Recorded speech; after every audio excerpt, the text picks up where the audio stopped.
Welcome, everyone, to another episode of Fleeting Thoughts, an altered TCG podcast, part of the Maindeck podcast family. I'm Dan. And I'm Jordan. And today we're going to be continuing our lore series going on with Dan's favorite faction, Muna, today. It's Muna time. Let's go. Yeah, very exciting. Very exciting. I love Muna. I love Muna.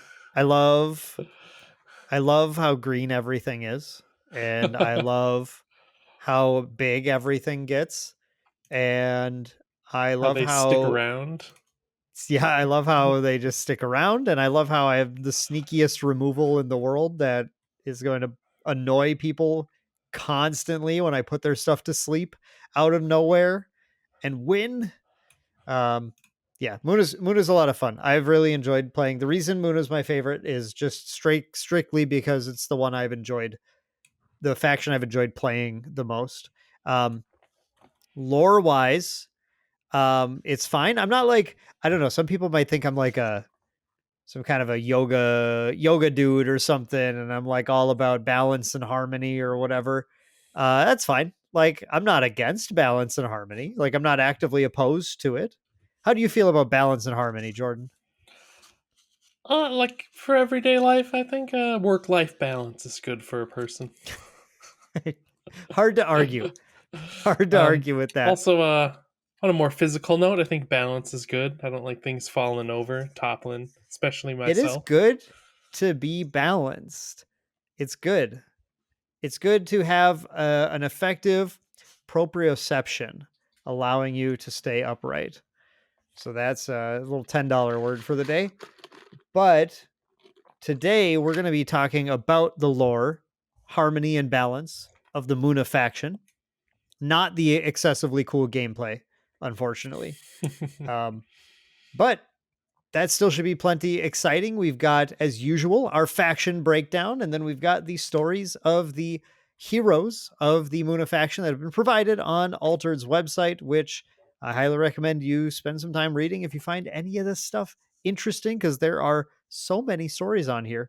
We won't even be able to go into all of them. Jordan, before we jump into that, though, you, as of the release of this video, hopefully will have in your hands some cool stuff. Yep. Tell the audience about what's going on at this very moment. Yeah, I was hoping I would have had them already, but being a backer of the project at a fairly high tier, you could say, I will be getting some uncut sheets along with some signed prints of the 6 starter character key arts, which I'm Do you get very all? Are excited you getting about. all 6? Well, I'm getting them. I will be getting them, but I split some of the tier with people, so they'll eventually be the owner of them. But they're all being delivered to my house, so I'll see them all before they do. Do you know which prints you are keeping? I do not. I was gonna kind of discuss it with them because I know one of the individuals who's going on partial with me has his own back tier already, so he's already gonna have one of everything on his own. So I'm not sure if he cares about it. But given the factions I like the most, it's probably going to have to be Lyra and Axiom. But I might be convinced, depending, like once I actually see them, because seeing them on a digital screen is one thing, seeing them with print and play is another. But like seeing the actual art in full glory and like thinking, which one of these do I want on my wall that would look good in a frame, kind of deal. Yeah, it'd look cool. You're gonna end up keeping the Muna. Yeah, that's really exciting. As the uncut sheets are going out now, it is the Wild West of spoilers for Altered. They're just all over the place, like the lot or the whole set or something. I don't know what's going on. I have been excessively busy lately and haven't been able to keep up with the like the Discord chat that has been absolutely popping off with people sharing spoilers, and it's crazy. It's exciting. I am happy. I'm ready for everything to be out there, and I am ready to get my hands on some cards at Gen Con. That's going to be my opportunity. So looking forward to that. But that is the exciting time. So if you want to check that out, hit up the official Altered Discord, which I might have linked in the bottom. If I am really good at remembering things, then there's a link to the description down there. If not, leave a comment and I'll remember to do it. um, but yeah, I mean, I think as far as like news updates, that's kind of it, right, Jordan? To my knowledge, yeah. I mean, there's been a couple other spoilers that came out, a couple other like Yeah. minor related things, but nothing really big is coming. But I'm guessing that's going to change here next month at least because it's leading up to the big release, the big events at Gen Con. So no doubt there's going to be something going on. And at the There very least, if the uncut sheets are the Wild West and they are the full set rather than just like uncut sheets of the starters, there's at least going to be news in the form of we all get to see all the cards. Most of them are cards you probably already got to see at the closed doors events, but now the rest of us can truly see what's out there. Yeah, I don't know, excuse me, I got some hiccups out of nowhere here. I don't know what's going on. Um, I don't know if we're going to do a big spoiler review podcast thing.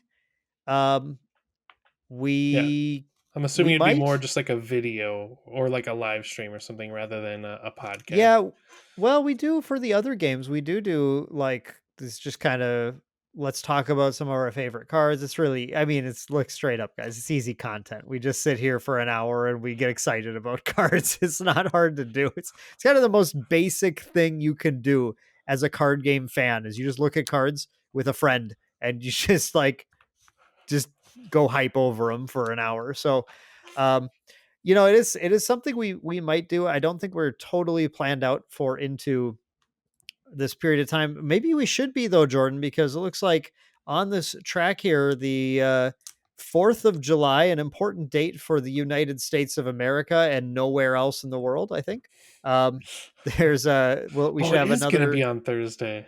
That's our recording date. So release date wise, we'll be recording that, and then the 18th. So releasing the last lore episode for Izmir should be on the 23rd of July, assuming everything stays on track. Um, and then Gen Con happens before the next episode would be released. So that's it, right? That's kind of our perfect timing. So yeah, I don't think we'll have a card breakdown episode. We'll have some other altered videos coming. I've had a few in the pipeline, a few ideas. We're gonna have a few coming out as we get close to August. About the August time is when I have one of them that I want to drop. And then we'll be able to really start kicking in some more altered content because we'll have cards in hand and we'll be playing lots of games. Um, and so we'll Probably doing probably some sort of just box break. box box break. Definitely, we're gonna do live stream. We're gonna do all sorts of fun stuff.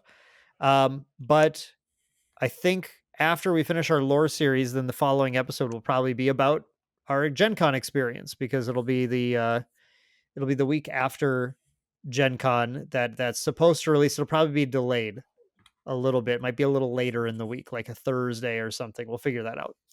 We'll talk about it when we get there. I don't know exactly how we're going to work. Podcasting is complicated. It's like a D&D group. It's like as hard as that. We have to get people in the same place with the same schedule and the same plan. And yeah, anyway. But yeah, that's what's coming. So really just for fleeting thoughts, more lore episodes. And then some main deck will have some more altered content of different kinds, really focused on helping people, I think, discover and get into the game primarily.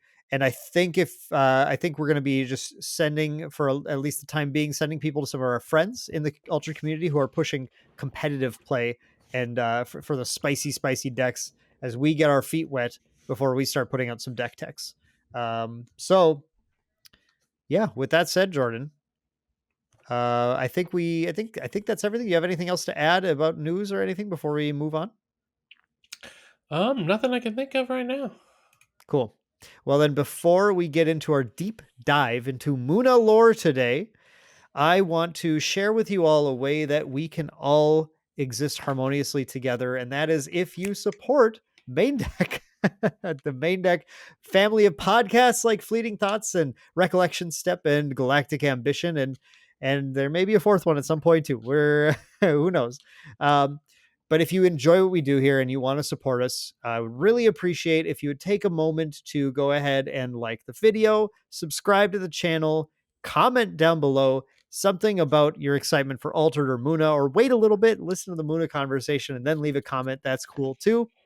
Would really appreciate that. All of that stuff helps us tremendously, as well as leaving 5-star reviews on iTunes, Spotify, and wherever else you can find to leave a review.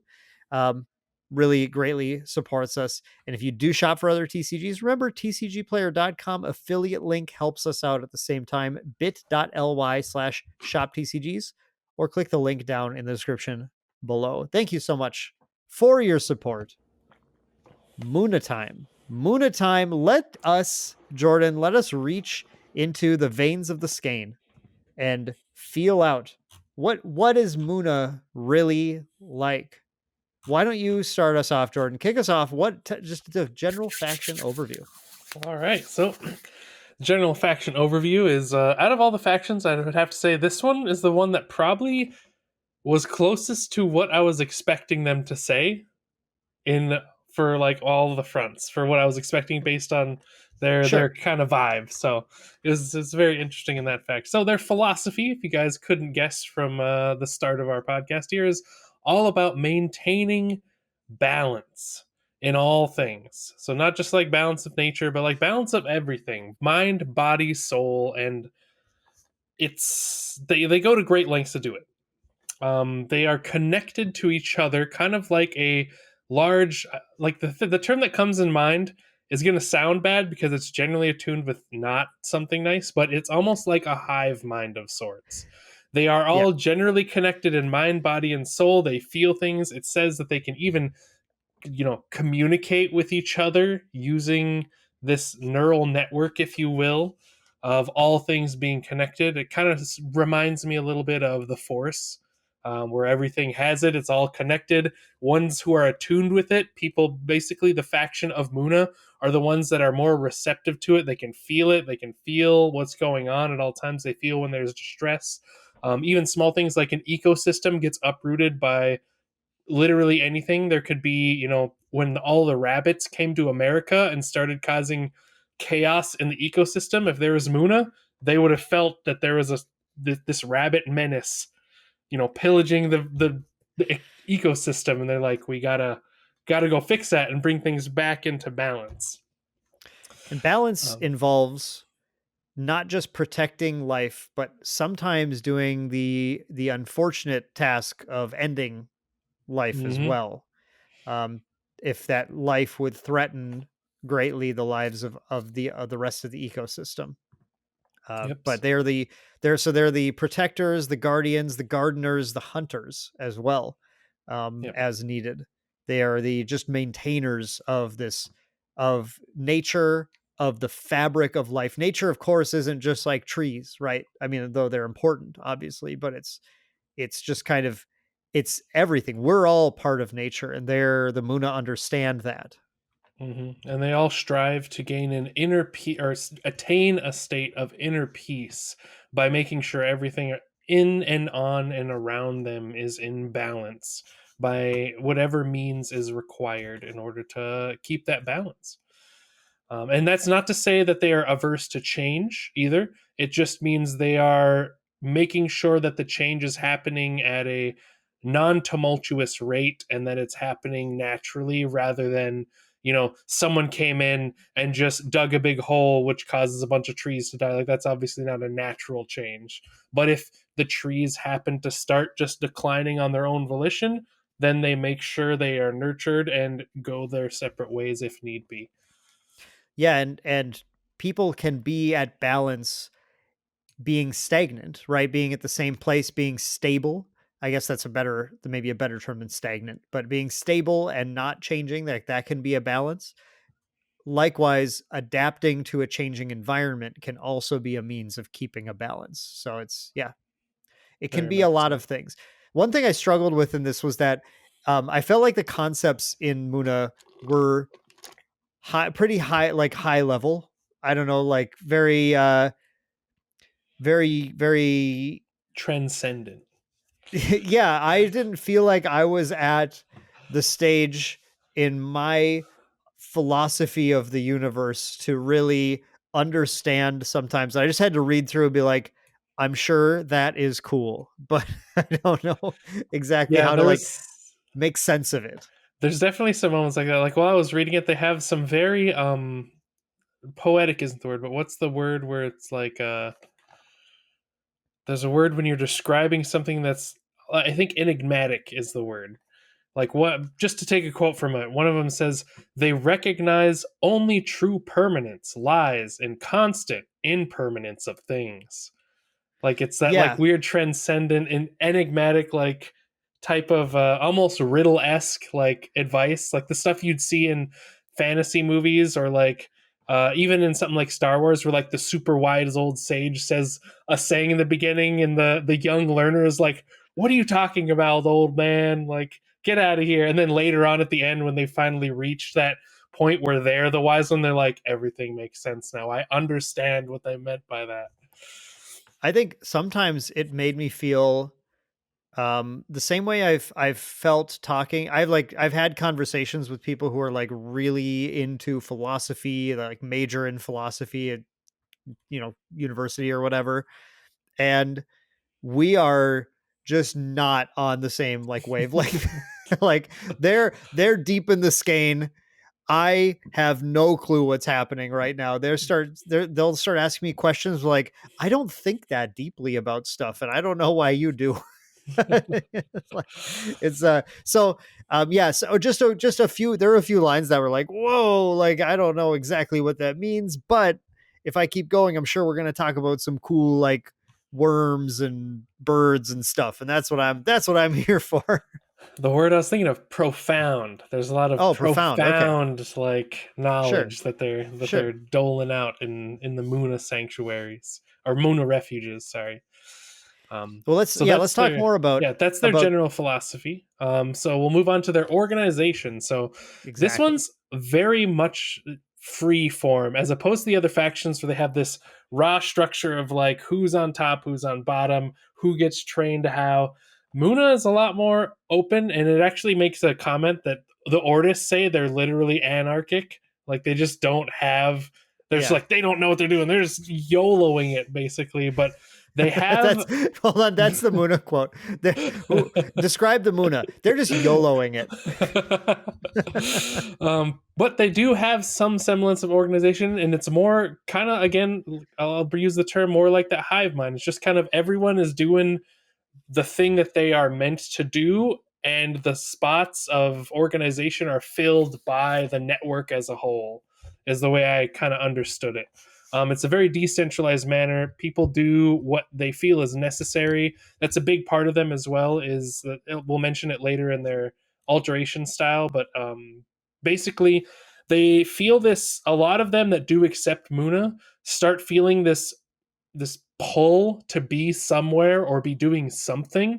It's just kind of instinctual to them. And the ones that answer the call of their instinct eventually become Muna, and the ones that kind of let it wither and die don't become Muna. They do other stuff with their life, but that's kind of the deal. So it's almost like the is it the skein The or is it skein. skein? It's skein. Okay, Skein. when I was reading it, I kept reading it in my head as the skein. Yeah. But it's almost Nobody like the knows how to skein pronounce that is word. they're pulling. It's almost like the skein is the fabric that's keeping everything together, and it tells you which thread you're going to be and where you're going to go, and you feel it and decide for yourself if that's what you're going to be drawn towards. But that's in a nutshell kind of how they do their organization. There's not like a parliament or something where all the Moona get together. There is some like elders, if you will, but they don't take like a commanding role. It's just they're the best at whatever craft it is, and they end up teaching the new Moona initiates, which we'll talk about when we go over the rites initiate. But that's the process of becoming a Moona is probably, from what we've seen so far, the most lengthy and in like longest endeavor for individuals to go through because it's not just take a test or do an aptitude or something. It's months of this like pilgrimage basically in deep in the Moona forests before they finally arrive on the other side as a full-fledged Muna faction representative. How do you feel about their organization, Dan? Do you like their free-flowing atmosphere?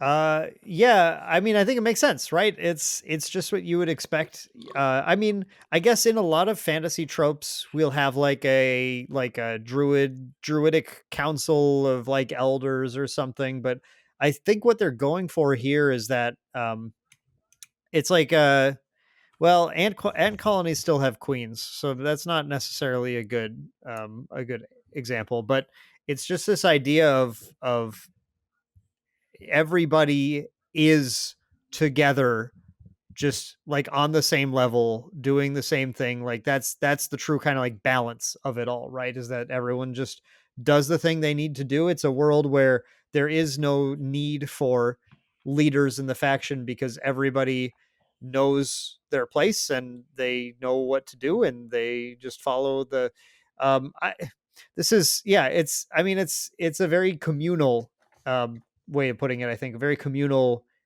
organization. Yep. Um, And most of their yeah, leaders too that I mentioned, they're less of leaders for themselves and it's more to act as a mediator between outside the faction. Cuz yeah, sure. most other factions and, residents of this land, they need some like a point of contact, so they're like, "Hey, I need to talk to you guys about something. Who do I talk to? Who's in charge?" So they basically have these mediators or ambassador positions, not for themselves, but just so they have someone to point to when an outsider like a Bravos representative comes in and is like, we need to have a chat about something. They're like, go talk to that guy. He's in charge. Or go talk to Jane on the hill. She's our ambassador here. Like you can mediate with her to commune with us, like kind of deal. So It's got to be kind of funny, like the different factions sometimes who maybe don't have a lot of experience with the other factions, like trying to interact with them. Like the Ordists come up and be like, "Where do I file a paperwork to get you to stop, doing this thing or whatever?" And the Bravos are like, "Take me to your leader right now. I need to talk to them." And, like everyone's gonna have kind of a different, and the Lyra just don't. they just they just like vibe. They're like, whatever. I'm not gonna worry about it. Um, yeah, it's that's kind of fun to think about. yeah. So leading directly into the alteration style, then, since we kind of touched on it, the Muna alteration style is called the Anim.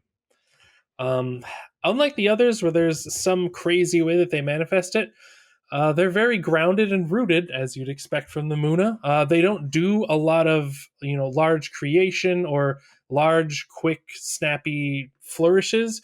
They describe them more kind of like farmers who are cultivating the areas around them. So they kind of seed their alteration ability, not to make a change right now, but to just kind of help change occur naturally on their own timelines and make sure it occurs in a stable manner.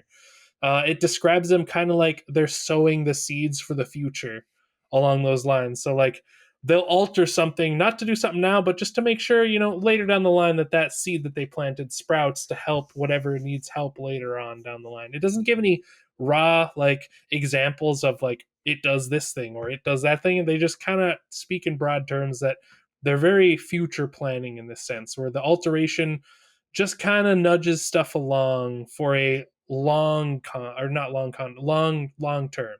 not short term. So it's kind of like they're spreading all that power out over a really long timeline. The one of the stories that we go through will have some. I would really needed it to understand what they're talking about here, and I still don't completely, but it gives you an idea of kind of how a Muna Alterer can shape things. It says specifically that they shape mana instead of directly like manipulating Aether. Um, and it's kind of like they can access the glue in between everything and kind of unglue things from one another and reglue things to other things. If I mean, like that was that was kind of the the example I had in my head, or sort of the analogy I had to use, I guess, when I was reading the Teija and Nauraa story to kind of understand what she was doing during that story. So we'll talk about that in a little bit. But I want to point out, Jordan, did you notice that the alteration style name, the Anim, it's mana backwards. I honestly didn't, and it's probably because the A is capitalized, so it didn't even dawn on me that it's mana backwards. It is mana backwards. I don't know if that's intentional or not, but given how thought out everything is, I assume that it was noticed at some point and is intentional for some reason. Yeah. One unique thing, however, that their alteration style allows certain Muna to do. I say certain because they describe it as being extremely difficult. So only the most dedicated and well versed in this alteration style are ever able to achieve this. Which I also found this kind of wild. Which they basically reach a higher state of inner like basically they transcend themselves and they can allow eidolons to become an incarnate within their own bodies. They like allow eidolons to basically like use their physical body as a vessel, and then they become bonded as a hybrid being, combining everything with the eidolon with the physical Muna alterer. And it's not just like they gain all their memories, they gain like actual, they said, demiurgic abilities once they accomplish this, which can you know cause them to be able to do incredible feats. Again, doesn't name any like specific incredible feats, but given how concise they've been with the other factions, just saying incredible feats means it must be over the top compared to the other factions once they reach this like the thing that came to mind for me is also, since it's Muna and they're all about the elements, is it's almost like they reach avatar state with an Yeah. eidolon like inside of them. What if, Jordan, what if at some point in the future we had a hero who was a Muna hero who had reached this level, and their ability was to be able to like attach an eidolon to them in order to like gain its powers to use multiple times in the game or something? That would be pretty sick. That'd be cool. This is a Ooh. card game. We got to keep thinking in card game terms too. I know. Uh, Oh, it opens up so many cool things like that can happen. There could be, or they could have like flip side cards where they do something, and then once you reach a specific thing on board, like during that turn, instead of leaving at the end, it instead will flip over to their transcended like eidolon mm, incarnate state instead of leaving, which would be that'd cool. be So cool.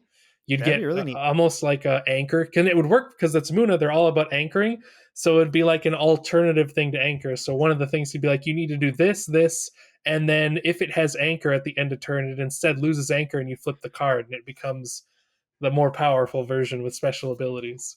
Or even if it just like if it's like if it leaves play, it flips instead. So then but like maybe both sides are good, right? So it's like, Oh do yeah, I do yeah, I for do I sure. want to let this leave play, which would flip it, or do I want to anchor it on this side to keep this side out, or do I want to let it flip and then anchor it later, anchor it the next turn so I keep that side out? That'd be hey, add flip cards to the game. That'd be fun. We need dual face cards in this game. That'd be cool. But yeah, All right. so that's their altering style. Very very different than everything else, but it definitely makes sense for what they're all about. Let's talk about Jordan. Let's say I wanted to become a Muna. It's pretty easy, right? I just fill out a form or something like online submission, like you click to sign, right? We're done. Yeah, yeah, totally. That's what it is. That, and then when you read the fine print, it says you have 6 to 9 months of process, and then you're good to go. Easy. 6 to 9 months. Hang on now. I didn't sign up for this. Yeah. So what'll happen is once you feel the call, the instinctual call to become a Muna, and you start feeling the skeen, the skine. I think skine is what we said. Skein. Is what skein. Sorry, It's skein. the same spelling as vein, Oh, it right? is. Okay. You don't say veen or vine, right? Vein. Skein. Yeah, so skein. Then you start the path to become a Muna. And in order to do this, you will travel to the island of Kirigan. That's, yeah, Kirigan. I at this point assume the audience is listening purely to hear you mispronounce everything. uh, So that's totally fine though. would you Um, say it's Kirigan or Kirigai? wait, No, there's no N. It's I'm trying to Kirigai. find Kira guy. Yeah, I don't know. See, I don't know why you were putting the N in there. That's why I got confused too. Yeah, Kira guy is what I'd say. The older I get, the more I'm convinced I have to have at least like light to mild dyslexia at some point because my brain just adds like consonants or vowels into places, and then someone will correct me. I'm like, no, it's totally. And then I'll look at the word really hard. I'm like, there isn't that letter in there. I guess you're right. But anyway, so you'll take a long pilgrimage to the island where you'll visit the 9-stage circuit through the Muna Forest, stopping at 9 refuges. In each refuge, you'll learn from the people and the sages there. Different. It doesn't go into specifics here. Again, a good thing for Muna is they don't specifically say what you learn in each refuge. They just mention that you'll learn, different things about how things work in Muna and how the Skyne works. Skane. Skein works and This how to episode connect is with it, Skane cast. how things are in balance. I'm assuming there's probably a lot of meditation to kind of feel your way through this neural network that's starting to arise in you. Um, that's One what my guesses would be as far as like the different trials and knowledge that you learn as you go through these 9 checkpoints. And then at the end of the 9 checkpoints, you will arrive at the Bark Refuge. And this is where the spindle is.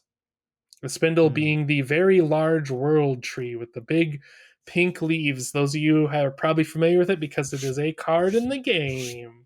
It is a sweet card too. It is a very Uh, good card. very, very good card.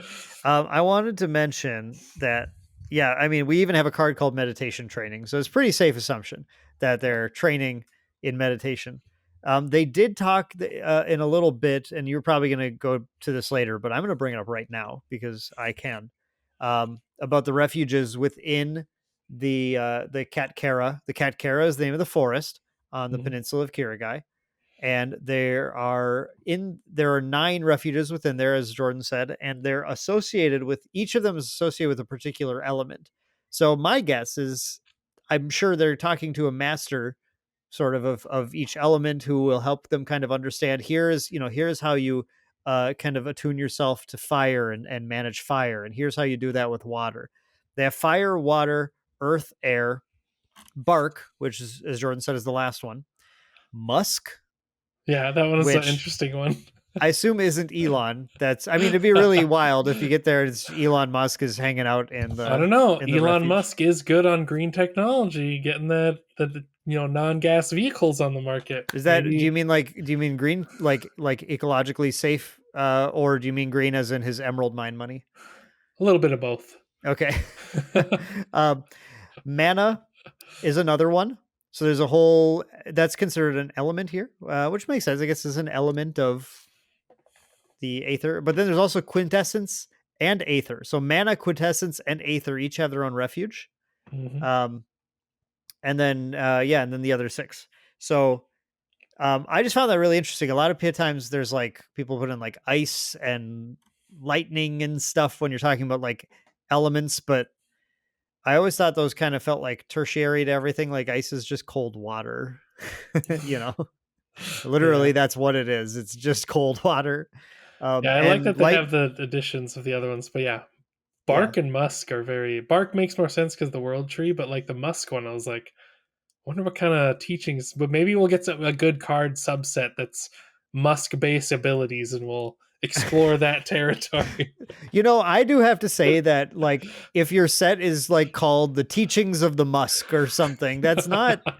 I don't think that's the most sellable name. So if it's a sub theme, hopefully they avoid advertising it too strongly. It's gonna be like scratch and sniff cards inside. Scratch and sniff cards, let's go. Yeah, I don't know. I'm certainly curious to hear more about those refuges. But anyway, sorry. Back to your rights, and you're probably going to talk about the Musubi at some point too. Yes.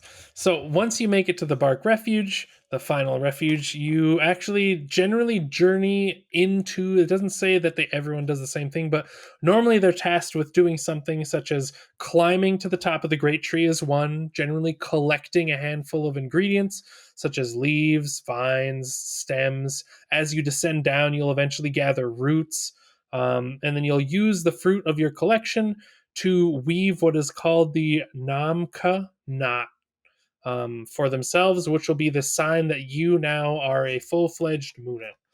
And unlike the other factions, which we'll get into now, the next rite is one of the most important. And unlike the other factions we've read so far, the Musubi for Muna is sacred enough to where you are not even allowed to do it until you are a Muna. The other ones, generally, it's part of the like ceremony of, here's you becoming an alterer. And Muna, it's reserved for once you are a Muna, mainly because it seems to have a lot stronger of an implication for Muna than it does the other factions that we've seen. It seems you can do a couple of extra things. It's not just connecting with a chimera for Muna. You can connect with any being together. Sometimes they say including marriage. So when you marry in Muna, it's not just a marriage. You will, musubi with your partner as well and become one soul, one person, which plays along with that hive mind esque theme that's going on, because you want to become as one as possible with whoever you're marrying, and you're all kind of connected already, so you just become more connected, which is very Jordan, interesting. I have a question for you. Yes, Will you Musubi with me? I would be honored to. I'm so touched.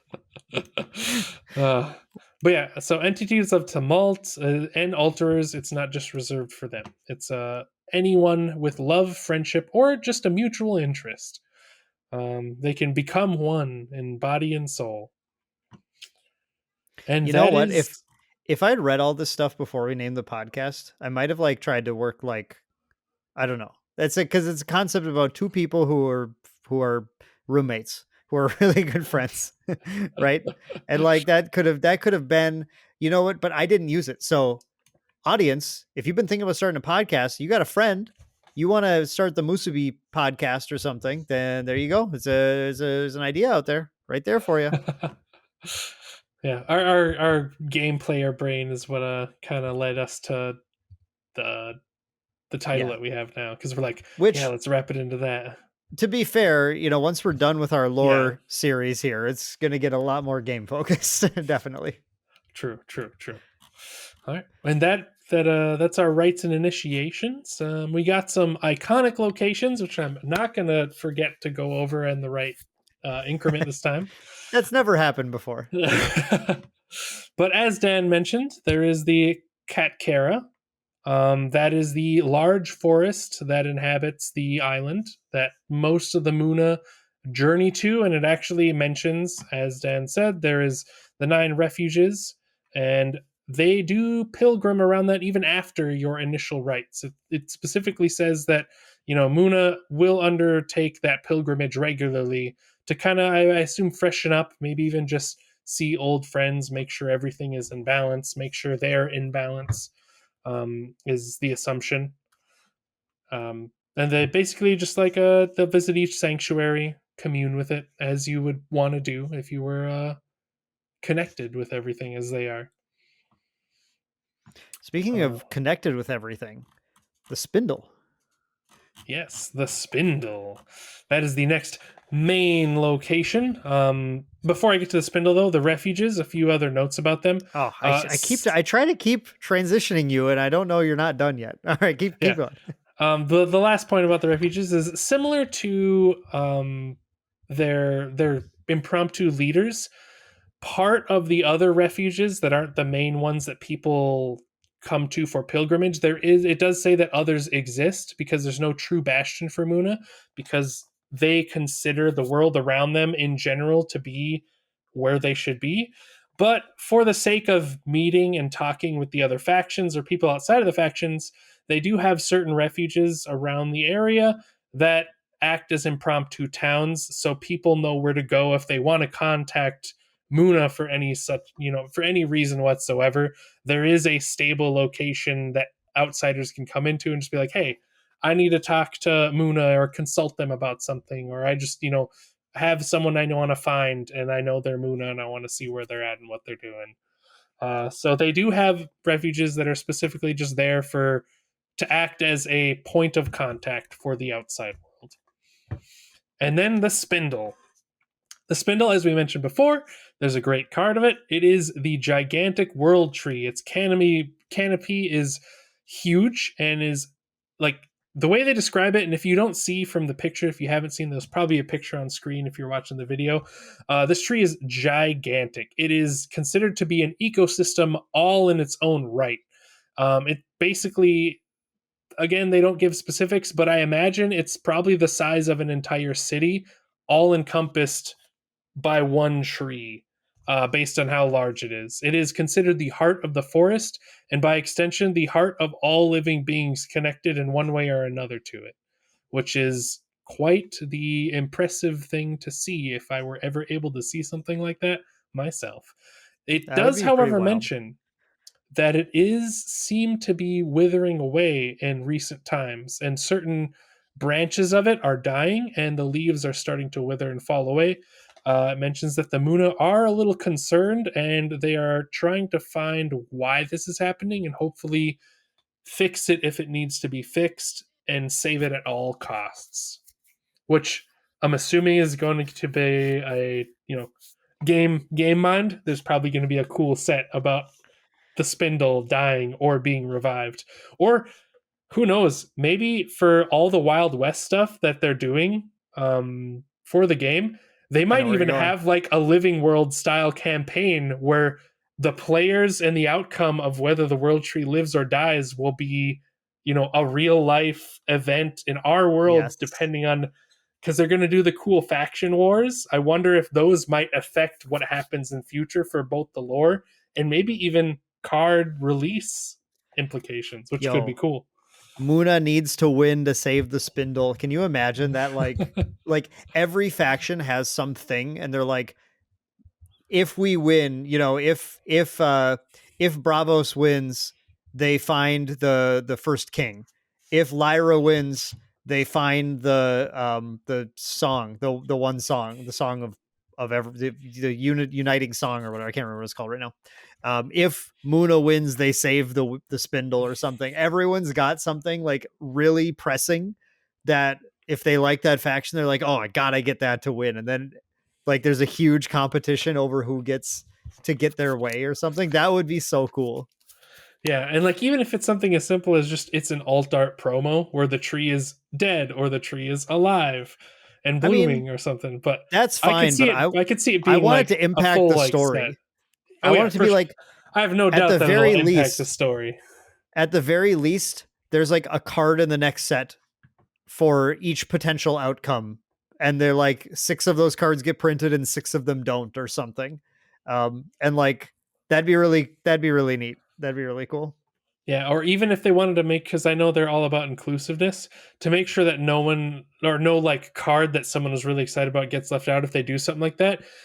They'll still release the cards eventually, but it could be like these, due to the storyline implications, are coming out next set, and their alternatives will release, but in like one or two sets later. They'll just I be would part of that say set, you just just so we you get like them. reveal the cards with no text. So no one can get excited about it. You just about what the card does specifically. You just go like they go these are fully designed, but we're only actually releasing 6 of them and you don't get to know what they do. You have to engage with the story. You have to care about the story. I could You get and behind that. yeah, and I think you make it a serious like that's it. They just don't they never come out. This one never comes out if you don't win. Because that's how you get people actually pumped about it. Hell yeah. All right. There is one thing I think I forgot to The Mugen. mention. No, not the Mugen. Yes, I Well, was you going to got to get to talk that. about that because it links Kiragai with the Nissan Al Gaib. Yeah, so we'll go Little over the Dune Mugen first before my Dune other reference. random thought.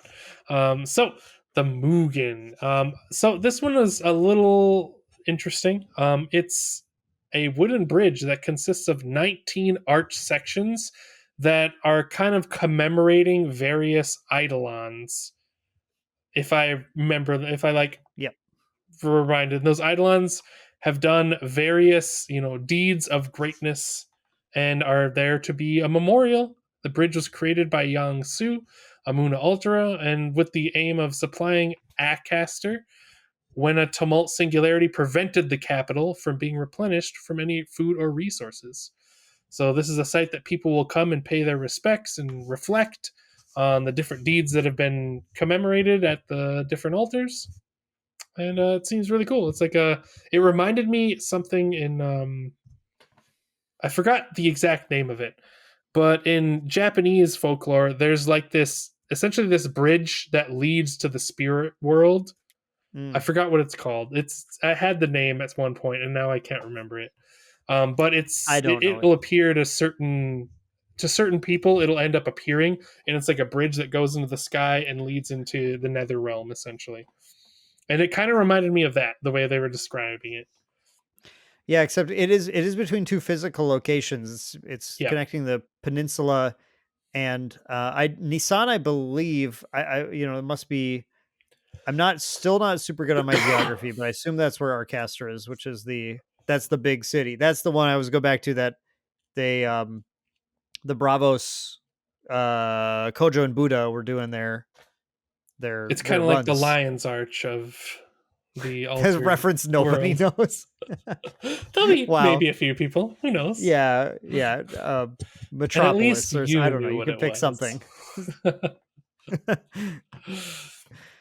Yeah. Let's get these current objectives and then move on Jump to into our the hero story. characters. Yeah. So the two current objectives, as with most factions, for the Muna are the guardian spirits.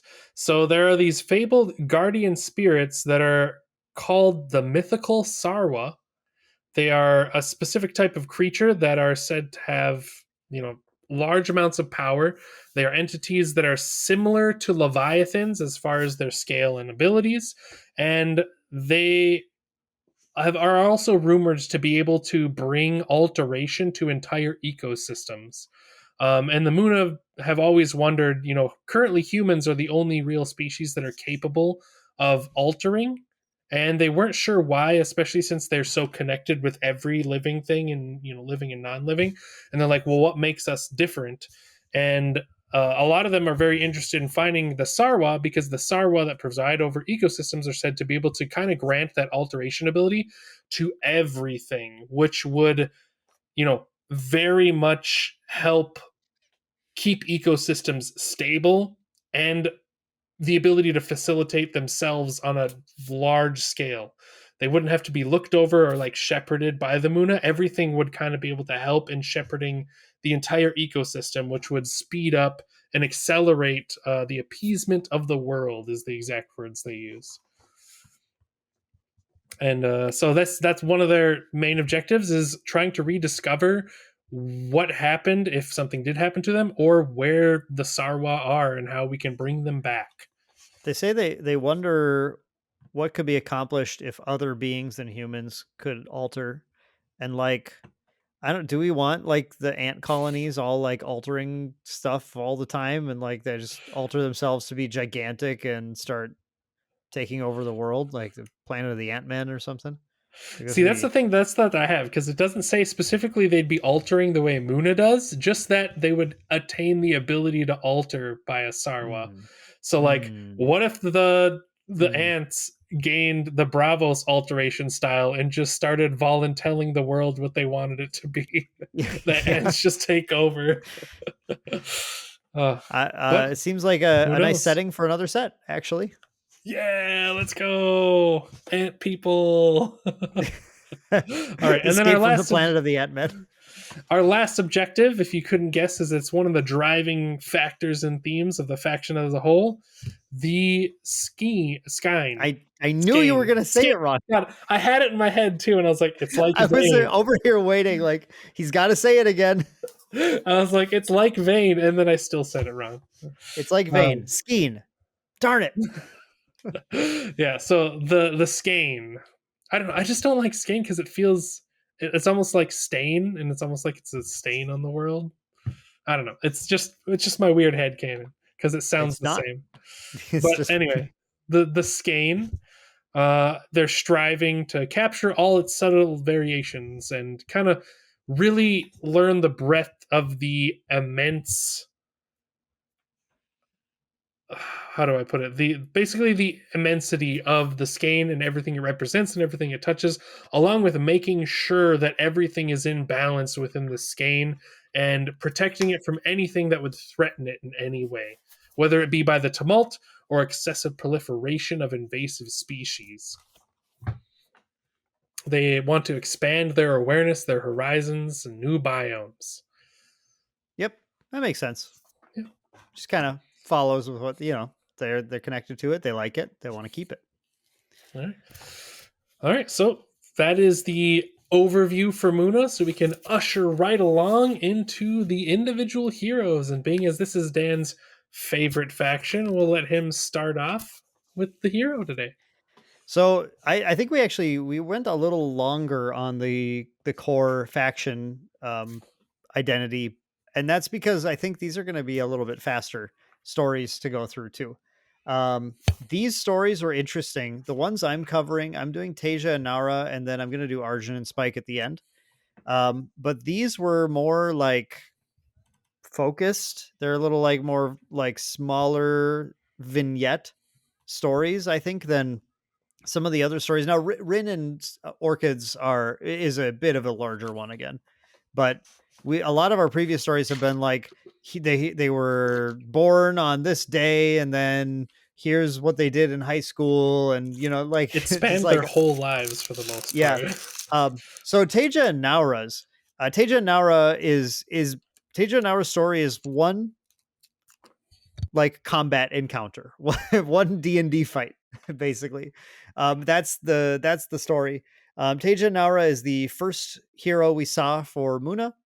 Um, and what a hero she was. Able to put boost counters on stuff, and then you anchor them down and you have a good time. Uh, Teija Naura's story is actually, this is the one, she's like, of all three of the heroes, she's the fighter. She's the one who's out there getting dirty and engaging in a conflict with things.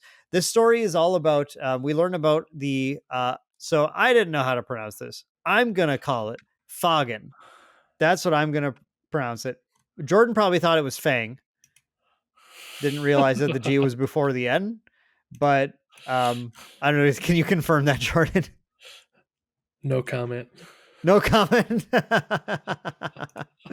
Perfect. So the Foggin is this. It's basically, it sounds to me, and maybe I got the wrong read here, but it sounds to me like it's like a tumultuous, like a tumult affected section of the Kirigai, where it was a small island of darkness initially in the muddy expanses of a swamp, but it has grown and grown and grown, and is something that needs to be sort of tended to periodically by the Muna to try and keep it from taking over everything. Um, so Teija is basically on a patrol and just trying to help, using her alteration to help the critters that have been affected by the tumult in the Foggin and have become, altered in some way. And she is out there with Nauraa, her gigantic fox mount companion. She can ride Nauraa. Nauraa fights with her. And as she's doing her little patrol here, checking the landscape out, helping like a bird and stuff, just helping the critters.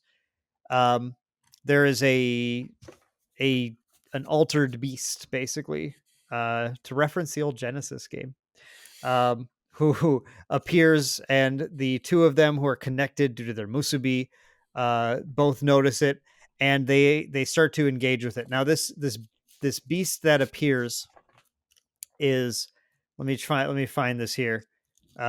It's another chimeric type monster. By the way, shout out to I don't remember the poster now. The poster who mentioned in the previous episode, I think I called something a chimera when it was really more of a manticore, and manticore was the right phrase as far as like referencing a classic beast. But this is another chimeric creature that just has a snake tail and a panther torso and a badger head, which is like a very frightening head, actually. Never thought about something having the head of a badger, but I don't want to deal with that either. Yeah, Um, badgers seem not that threatening until the badger head is the size of an SUV. Then it's a little bit tougher to not be scared by it. yeah. Yep. It's got jet black scales and it's like dripping acid from its tail and everything. So this thing's a mess. But the two of them kind of deftly dodge it, and then they get into, I think, the most interesting thing of this whole story is getting into how Teija is engaging in this conflict with this beast. Where so I'm straight up. Okay. I know this is lame. I'm just going to straight up read this because this is the best way I think of explaining it rather than paraphrasing this for now. By invoking the skein, she observes the monster as she rolls to the side, detecting all the intangible ideas that plague it. Here, the idea of pain. There, that of destruction. The terms impulse, acid, sweat, and wax have also attached themselves to its tail. That's why the creature's appendage oozes and leaves behind a trail of viscous and smoking liquid, and its scales rise and fall to exude a sort of sizzling pus. Okay, so like the idea, this is where I was talking about this like glue idea. The idea that the Muna aren't just like looking at that and saying like, oh, that's a scorpion tail. Instead, she's seeing the various the adjectives that all like glue together to this physical thing that alter it into what it is. So it's not just a scorpion tail. It's it's an impulsive tail. It's an acidic tail. It's a sweating tail. It's a waxy tail. And all of those together would lead you to like a type of maybe a scorpion like tail or a sharp tail that's exuding some sort of acid from it. Um, and she's able to, in this fight, she draws her knife and then uses it as her implement. Not to, I thought right away she was going to stab this thing. I was like, brutal. But she uses the knife as her implement to sever these ideas from their mana bond with the creature. And then takes the mana and attaches those ideas to other stuff. So what ends up happening in this is she detaches impulse and attaches it to Nauraa. So Nauraa is a little more impulsive now, and she can, I guess she can like unattach it later. She'll deal with it later, but right now she needs to get it off of the threat and put it onto something she can trust. So she unattaches impulse and puts it on Nauraa, and then they corner the beast, and um, she isolates acid, um, and just kind of that one she prunes it off and isolates it within her opponent. It just says so. I'm not sure. She's just separating it from the other things, um, and then isolates gigantism, and it accidentally ends up attaching that to Nauraa because she couldn't think of anything else to do in the split second. So then Nauraa becomes even bigger. Like I think they say the size of a building, basically. Not like Nauraa is huge now. Um, and then a little bit deeper in there, like Nara, the creature ends up like just clinging to Nara, who's gigantic. Nara drops it on the ground carefully, and then now that it's becoming less and less of a threat, Teija is able to carefully approach it, shears off the idea of pain, and just attaches that to herself, and just basically face tanks it, just like whatever. I'll just take the pain, and then isolates off destruction and uses her mana to store that one in a flask, which she'll then use in a sort of a controlled burn later. She'll release it in a constructive place to just deal with it without it being a problem. And at this point, she's kind of handled the threat, and has gotten the chimera from being this kind of big scary thing to just a regular chimera, the kind that doesn't try and eat you or stab you with its tail. Um, and that's kind of it. That's like the story at that point. Then they're done, and Nara mentions that she's doing this right now, but she's going to be leaving on the expedition with the Exalts later. Um, and she's just doing her part right now, and she's wondering if this is what she experiences here, what's the tumult gonna be like, what's she gonna have to deal with there. But um, just settle. She has to make sure Nara gets less large at some point, and then they'll be off at some point. So, um, yeah, that's the story. It's just this kind of interesting fight, really showing off how the alteration style of the Muno works. Jordan, what did you think of this one?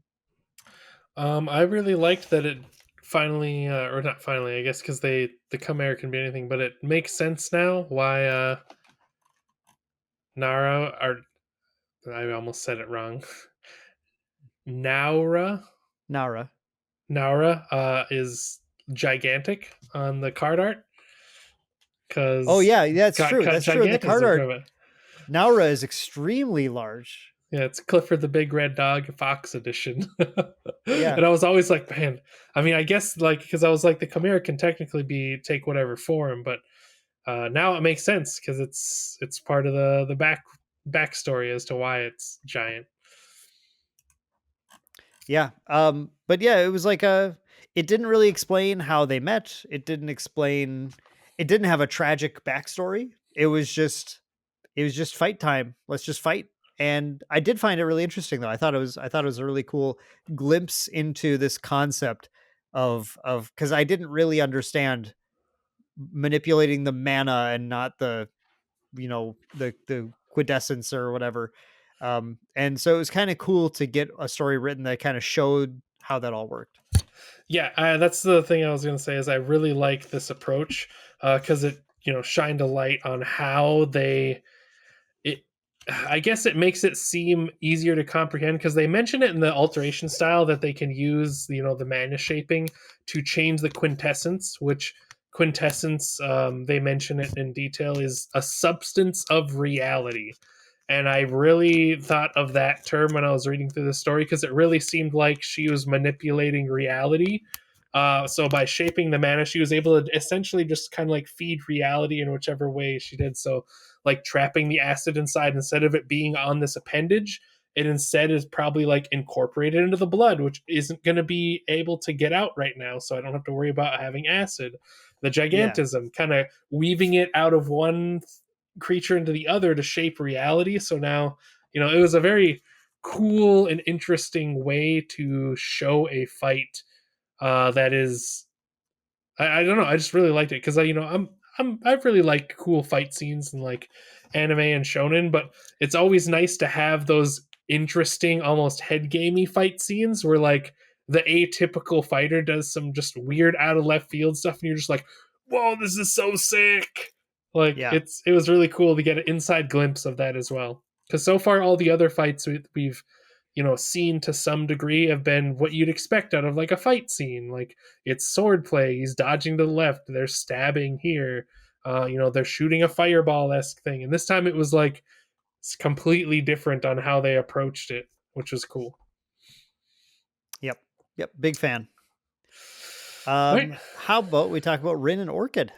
Yeah, Rin and Orchid, let's go. So, as Dan said, it'll follow suit with being a smaller story. There isn't, a huge lifelong list of stuff, but it at least has a little bit more than just a single encounter. Although the encounter was very insightful, I will say that. So, with uh, Rin grew up with her father. Her father is a fisherman, and they have a great cramorant named, I'm probably going to say it wrong. Um, Let me make sure the spelling here. First of all, first of all, the Cramorant is a Pokemon. That's the A type of bird, I'm Cormorant pretty is a sure. bird. Cormorant. I forgot. Yeah, Cramorant, Cramorant is or a Cramorant is the cormorant. name of the Pokemon because he crams stuff in his gullet. It's a play on the name of the bird too. I just Yeah, I know. I read it as God. I'm already mispronouncing it. Um, Like I said, I think this is why people listen to the podcast at this point, Jordan. So you can just lean into it. It's fine. okay. Her father, I'm probably gonna butcher this name too, Yanago, I would say Yanago, Yanago. Yanago. Oh, Or Yanago. Yanago. Yeah, Yanago's okay. good. Okay. I like Her Yanago. father, Yanago, is a simple fisherman. He likes living a simple lifestyle on the edge of civilization. He lives in the forest. He gets up every day. He goes fishing. While he's fishing with their cormorant, which is a type of bird that is very good at fishing. They use the assistants, and he gets a little bit of a snack afterwards for helping them catch all kinds of fish during the day. And while they're out, Rin frolics around in the forest and gets to play during the day until around noon, where she heads back home to start the fire to help cook and sort the fish for the day when her dad comes back. And they lived in this lifestyle for quite some time. Rin grew up learning the ways of fishing and the forest and loving every minute of her life. She had a grand idea to eventually take over her father's fishing um, enterprise, I guess we'll say. It's not really like, like a huge corporation or something. It's just a humble fisherman selling his fish. So they go on, they end up going to town to sell their fish, and it describes Rin as really loving going to the town. She feels like she likes both the quietness of the forest and she really likes the hustle and bustle of the city.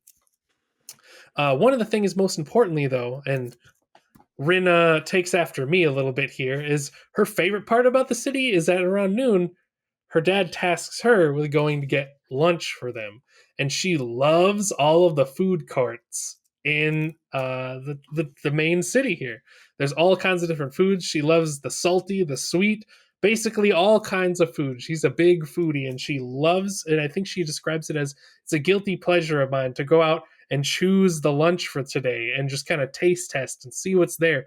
And she likes to meticulously watch them as they prepare the food so she can attempt to make it at home utilizing some ingredient changes based on what they have on hand at home. But as they're living this life, one morning it describes her with her father, and she noticed something was a bit different about her father's mood, and she knew something was up. And after a little bit, she was respecting his silence, and then he finally approached her and put his hand on her shoulder, and it doesn't say exactly what he says, but you can infer by what happens. And they also say she is actually adopted. He is not her actual father. And this kind of, it doesn't like shatter her worldview, but it does rustle her worldview quite a bit because now she's not sure what she should do. She feels a little not troubled, but kind of lost a bit when the news breaks to her, as it would be for anyone finding out that the person they thought was their parent is not their actual parent. Unfortunately for her, her father doesn't really know a lot about her before she was presented on his doorstep by a chimera, a large mantis chimera, which will be known as Orchid. Spoiler alert. Delivered to Yonago's doorstep and just kind of chilled and watched him to kind of make sure that he was going to accept the baby and take care of it, which of course he did, and he loved being a father to Rin as they grew up.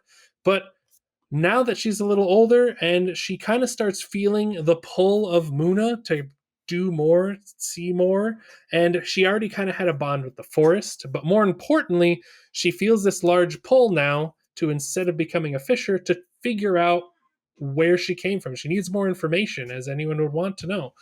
And the only lead she has, because her father, again, doesn't really know where she came from, is this chimera that has been in the forest. She's seen the chimera a few times here and there, kind of in the corner of her eye, but she's never come face to face with it.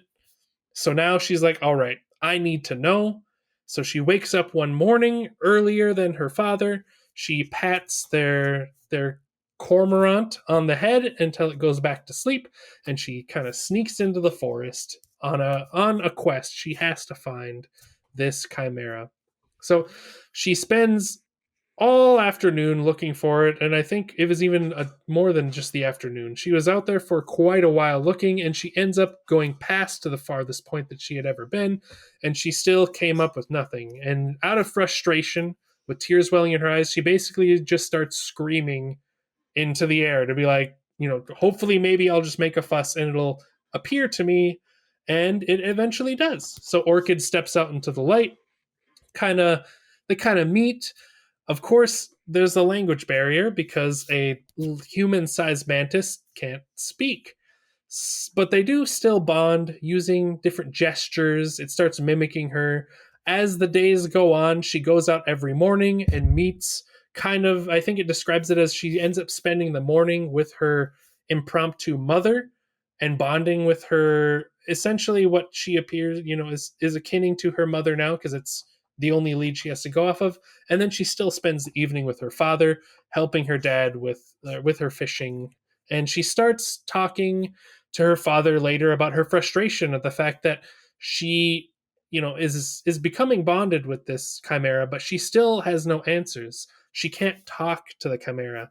And her dad lets her in on the little secret, which is the musubi. She can bond, become one, and that way they can communicate. If she becomes, a Muna alterer, she'll be able to go through the musubi process, which will blend her and the chimera together as one, as we know, and that will give her the ability to communicate directly with it.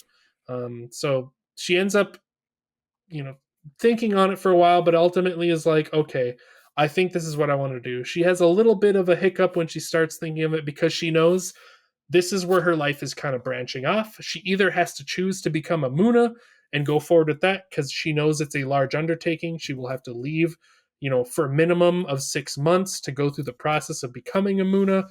And most likely she will then have obligations that she will be doing afterwards, which means she will not be able to take after her father and run his fishing enterprise. But after thinking on it and talking it over with her father, they both agree that this was the path to it. I think her father even has a quote in there saying, "Like the forest is given to me, I have to give back to the forest," and that's you. The forest gave me you, and I had plenty of great memories, and I loved raising you. But at the same time, you belong to the forest, not to me. So this is his way of also being like, you were always meant to return to the forest. So she does. She takes up the torch. She goes off and she writes her dad as she's going through the process. It mentions that ink and paper is expensive, so he doesn't write back all the time, but he does every once in a while give her some updates until one day he's out fishing and he sees Rin and a large mantis, Orchid, coming along the bank and returning after they were bonded, and they have a nice moment. And that is also when she realizes that she's a Muna now. She feels the call of the skein, and she has a job that she feels she needs to fulfill. So they then visit and reconnect, and then she parts again to go join the expeditionary force with Orchid. And that is Rin and Orchid's story. You didn't even include the literally the biggest revelation of the whole story. You just skipped it. Wait, what? Orchid revealed something else to her. Orchid came from beyond the borders of Oh yeah! Asgartha. How can I forget that part? I don't know. I don't know. I read this story and that was the thing where I was Yeah, like, I know. whoa. When I heard that too, that's what I was like. We even talked about it before the podcast. That we're like, whoa, that could have cool implications. Okay, sorry, I'm. It's late. That's we'll just chalk it up to it's a late day. So Excuses. yeah, so after they bonded, they went through Musubi. They were chatting back and forth, getting to know each other, learning more about where she came from, and Orchid revealed that Rin is from a place beyond the tumult, not from here.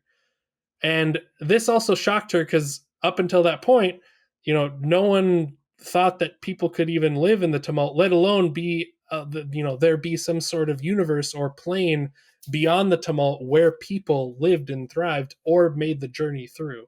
Well, the tumult is on what was, I mean, part of what was the world, prior. Yeah. It's not like it's a different plane. I would caution that wording.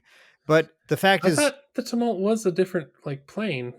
Well, Like there when was the the tumult tumult. singularities open up, it's like ripping a hole between the There were dimensions. there was a confluence, right? The confluence Mhm.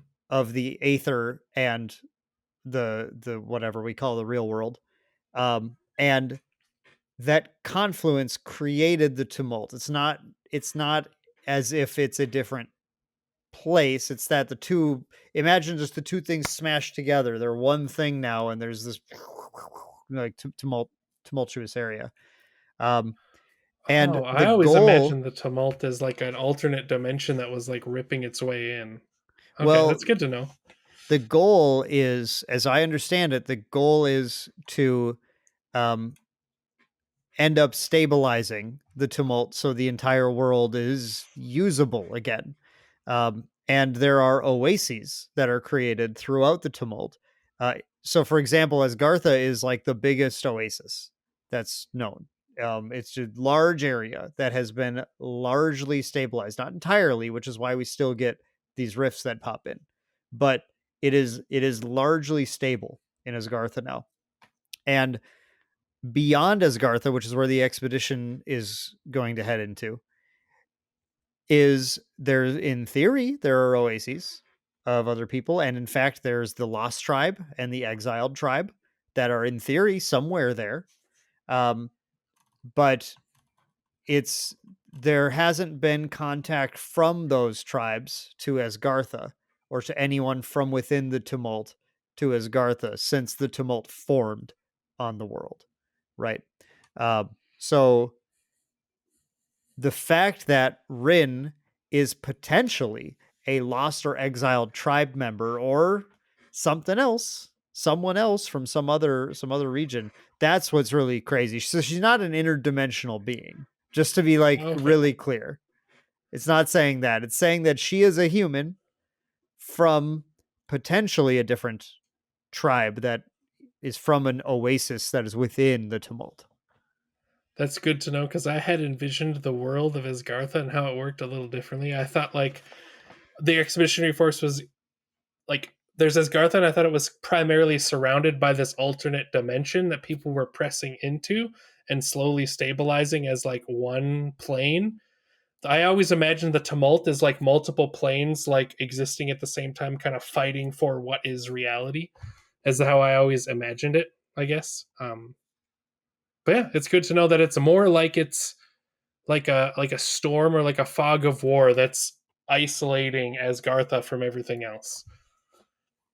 Yeah, that's, I mean, I think from what I understand, for if I understand it correctly, that's more that's maybe a better example of it. I was just trying to pull up. Yeah, so we have like we there are maps. Like there are maps on Altered's website that you can look at too.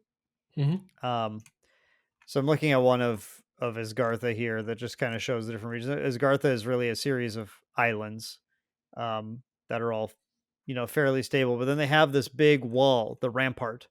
They have this big rampart that's up there, and past the rampart is Ker Urun, and this area is like entirely tumult, just big tumultuous area. But it still is drawn out like like a regular map of the world. All right. Um, Yeah, so that but yeah, that was pretty interesting and wild. She could be our link to the lost tribes potentially or something. So that's kind of neat. And one thing to note, I actually thought she was going to be based on the art because it looks like they're kind of doing like a dual dance. I was expecting her to have some sort of like dance something background or like her parents were uh Mm, sure. dancers and part of They were in Lyra Lyra or something. instead. Yep. Yeah, but nothing to do with that. Subverted my expectation. So So just because this is the lore podcast, we can talk about this. I just pulled up the map of Ker Uran. Ker Uran is the province that was initially, for a while, it was part of the Asgarthan like peninsula as well, part of the same oasis, basically, right? The same stabilized area. Um, but the Kraken arrived, and the Kraken was fought with Kaibara tried to fight the Kraken off, and Kaibara actually lost. The Kraken won, and the Kraken to re unstabilized, tumultuousized the Care Urun area again. Um, Past Care Urun is Terra Incognita. Terra Incognita is the realm that is going to be explored by the Rediscovery Endeavor. The Rediscovery Endeavor wants to, as far as I understand, get into Care Urun, deal with the Kraken, retake Care Urun, and go beyond.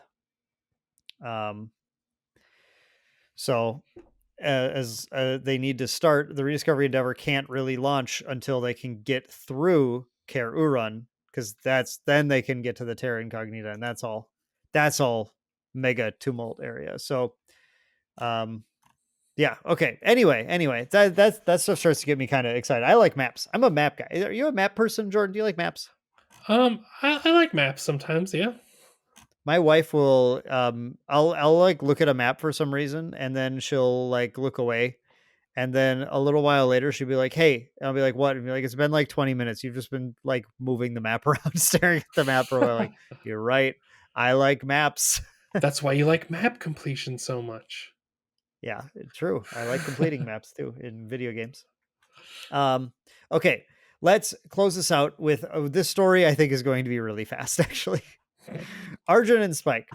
Arjun and Spike's story is the cozy video game of uh of altered lore stories. Okay, this is literally just a story about a farmer farming. That's it. That's what it is. I could be done. Uh, there's a couple things I should mention though. So, Arjun, they're a farmer, and they like to farm, and they like to be in touch with the world, and they like to take care of things and garden and farm. And um, Arjun is very concerned with the spindle. Arjun knows that the spindle is dying, and they've been trying with all the other Muna. They've been trying things to try and stop the spindle from dying, and it doesn't seem to work. And they believe that there is a solution to the spindle dying. Arjun has made the pilgrimage to the center of the Katkara multiple times and just keeps seeing the sad tree, and they get really sad, and they're like, this sucks. This tree is sad, and it makes me sad, and I hate it. And Arjun has a companion, Spike. Spike is one of the most adorable companions. Spike's a little cactus guy. And they do include the story of Arjun meeting Spike, where they happened upon Spike being a little rascal trying to get an apple from a tree, and they went, "Wow, that's really cute. I'm going to give that little cactus the apple," and wrapped the tree a little bit, and the apple fell. And I just imagine Spike like a Pixar moment, like Spike getting the apple and like looking up with like big eyes or whatever, like, thank you for giving me this apple. And then Spike just kind of followed Arjun around after that, like, hey, they gave me an apple. I like that person. And they like would like look by. The way I'm definitely like inserting my own imagery into this, but like Arjun looked behind, and Spike was behind a rock and like pops behind the rock or whatever, like trying to stay hidden, but like following. Eventually, they become good friends. And Musubi and Bond. They found themselves as opposites that sort of filled each other's roles. So Spike would always be able to lift Arjun's spirits when Arjun was feeling serious or down about the dang spindle and whatever. Spike could always bring a smile back to their face with his unintentional antics, being a goofy little cactus guy. So they felt like two sides of the same coin. And at one point, Arjun learns of the Rediscovery Endeavor and says that they and Spike are ready to embark upon this rediscovery endeavor, but they felt like the survival of the spindle would only be possible if they could go on this endeavor and try to learn more about what's happening in the world. Um, so that's a few years away. Before Arjun and Spike leave, they're gonna farm, and they're gonna farm some more. And it talks more about, like, okay, I could go through all these little details, but to me, this is the kind of story where if you are into this kind of like cozy farming stuff, this would be your relaxing kind of before bed read. You would read through this, you would get into the vibes of the cozy farming. Um, but for this podcast, I don't think I need to go into the specifics about the farming activities, because I think we're really trying to hit a bit of a bigger picture here. So it does talk a little bit about Arjun's family, who, they're going to help care for the gardening and try to care for the spindle. Potentially, I think they're mostly talking about just farming here, though. I'm sorry I say that word so many times, but that's what it's about. Um, while Arjun is away, and that's it. That's it. That's the story. Jordan, did I miss anything? Not that I'm aware of. It's hits pretty much all the highlights of the story. So this is really like, again, this is just like a detailed, like a close look at daily activities of this Muna hero who is like Teija and Nauraa. That was kind of like the exciting stuff, right? That was like a bit of the excitement, a bit about the alteration, a bit about managing the tumult. The Rin story was kind of about this connection with nature and this person finding themselves in nature and kind of understanding that. And the Arjun story is about really just tending to the crops, the unsung heroic deeds of the humble farmer, right? Hit the nail on the head. And I don't really know what to add to that one. It's, yep. Farmers are good. Farmers are really important. Farmers.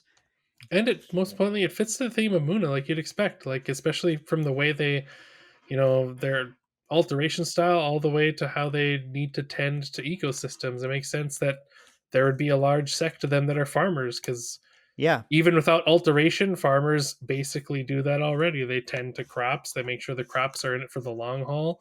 There's no, quick way to get a plant to grow and bear fruit. You got to tend to it. You got to keep it going. Got to make sure it's safe. It has all its needs met, and it seems to fit right into their philosophies. And what I want to stress too is that I think all of these stories in different ways, but especially like this one, really are showcasing that very, very like small picture growing into a big thing that Muna is about. Muna is really about these like small, almost unnoticeable things, from how they care for even the bugs as a part of the ecosystem, to their alteration style of dealing with like the glue in between things rather than the big bombastic changes. And so I think that's the biggest takeaway I have from this um, is exactly that this is just an example of another example of their focus on the smaller picture. Okay, well, yeah, not a lot more to add here, I guess, from us, but we do have our question. Yes, mailbag question for the week. Sorry, it is getting late for me too. I'm starting to lose it a little bit here. But we do have our mailbag question for the week. Again, we have this wonderful set of questions from Nestor and Pilgrim. So thank you, Nestor and Pilgrim, for adding all these questions that we can talk about that are all faction focus here. And this question actually gets into something that, Jordan, you despite it taking a long time, we did kind of miss this important little key moment. I was gonna save it for because I read ahead of this Ah, question, so I saved it okay, so that it would wonderful. be fresh in people's mind as who this character is before Okay, we well, talk about Jordan, why don't you then let me introduce the question. Jordan, you provide the backstory, and then let's provide our thoughts on it. So the question, oh man, I had it up, and now what did I do with it? I lost it. I had it pulled up here. Here it is. Okay. The question is, do you think a person is still alive? um, Nieve. I feel like this is like Siobhan, like a name that's spelled completely differently than it's supposed to be pronounced. Nia, but yeah, Niave is the look. I'm a dumb American. I don't know how to pronounce this. This is probably written by some really Niave. smart French person who knows languages and stuff. I don't know. Jordan, why do you tell us who? Let's settle on Niave. Or Niave. Niave. We'll say it in Niave, and everyone can make fun of us because we don't know how to pronounce this name. But we'll settle on that. And Jordan, you tell us about the backstory of Niave. Yes. So one extremely crucial moment in the formation of Muna as a whole centers around Niave, who is described as just being a simple young girl. The main thing that sparked off the Muna as a whole is Niave formed a bond with Kaibara. Kaibara, of course, you've heard this name a couple times in our podcast. It is the gigantic Leviathan flying whale with trees all over it. Which very important. It is the Leviathan that made the peninsula its territory. So it's this giant flying whale. Dan mentioned it literally a little bit ago about it fighting the Kraken and unfortunately losing that fight. But when they formed this union, it caused a huge discharge in the mana fabric, is what it says, which is the skein, which touched many individuals throughout Asgartha, and all of those affected awakened the network and became aware of its existence and others like them. So they don't specifically say this, but it sounds a lot like this is how Muna started. Like this is the birth of Muna because they made it seem like no one was truly connected or aware of the skein until this event kind of blew up, and then all these people around Asgartha all of a sudden were just like, I feel the cosmos pulling at me. I sense these other people. Like all of a sudden, I just get this huge rush of like sensory information. Yeah, basically like and then that's when Muna kind of was created because then they all being able to feel and know and think and hear and communicate with each other and with nature, they started Muna again. They didn't say specifically that's how Muna started, but I feel like the way it was written, it was pretty heavily implied that that is the spark of the hive mind known as Muna. But yes, so back to the Yeah. question now. So Dan, do you think that she is still alive? so if this was the start of Muna, like that was a long time ago, right? Do we have a like a timeline? Do we have a timeline of that event in particular? I don't know that I've seen one. I don't know if I've seen that included on any of the timelines, and there've been a few posted, so I could have missed it. That said, I'm gonna answer yes. I do because Muna is all about the preservation of, well, not necessarily life, it's the preservation of balance, but I think it'd be really cool if she came back at some point and was like, and everyone's like, "You're still alive? How?" And she's like, "I am a god. I am enlightened." And she blasts the Kraken or whatever. I don't know. She like something cool could happen with her coming back, and I basically am saying I want her to be alive because it would be lame if she was just like dead and that's it. All What do you right. think, Jordan? Um, Also, just a quick tip. I got the timeline. Oh, It okay. happened in the Age of Concord in 140 AC, so it was after the confluence. Okay, so it is there, and we're at like 300 mid 300s or something, right? I think so. So she would be like 200 years old, which would be pretty baller. True. Yeah, I think we're in around mid 300s if I remember. So Yeah, if the global timeline is current going up to current, the last entry is 392 AC. So it was 392, it was a 250 years. handful, a handful of years. 250 years old.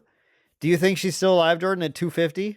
I personally do, only because from the bond that was formed, it said multiple times that the bonding with a chimera, and especially you'd think a chimera like a Leviathan would have a great potential for power. Even with smaller chimeras, it is said that they live longer once they're bonded because they kind of feed off each other. So I would imagine being bonded to one of the more powerful beings in existence, you would probably still be around at the very least. That's what I'm assuming. Because but it could also be some weird stuff, like maybe her physical form doesn't exist and they kind of melded into one being. That's what I was gonna say. I was saying, what if she is Kaibara? What if she is Kaibara now? Yeah. So they are one. I want to say she's alive, but I don't think she is alive in her normal small child body anymore. She's kind of merged or evolved into something greater or transcended.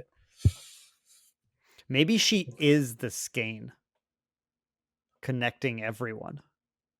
Whoa, I didn't even think of that, because the skein was born from, or no, because it doesn't say the skein was born. It's just people became aware of it. But maybe she like merged into the skein and is kind of like I don't think anyone's gonna get this reference, but in Homeworld, maybe she's like a navigator. I don't know what that is. I don't even know what that is. What if she is related to the spindle? Because the spindle is connected to everyone through the skein, and the spindle is dying maybe because she's suffering within it, in her essence is within it, and she's suffering or something, or she's I don't know.